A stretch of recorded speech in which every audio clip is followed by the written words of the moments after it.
Njoli wa Firebase. Lwaki wanyiga nnyo nga oli ayogedde ku bintu bya Firebase. Gwe okimanyi nti nno Bob Wine, I'm his brother-in-law.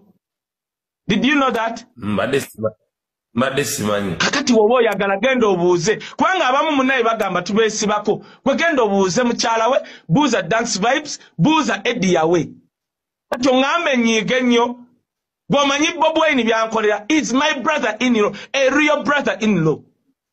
Kati abamu baasama kubanga baakajja mu butaala. Baakajja mu Celebrity Life. Ze kugambye mu senior affiliate yanguza Land Cruiser yasooka yali tabule omumanyi ebwayise. Tabule bamumanyi. Yoyo Kaye alinanye Christian Life Church oyo ayineze emmotoka eziriranye eyo garage.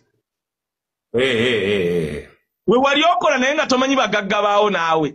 Nze nasooka jjejja okugaggawa.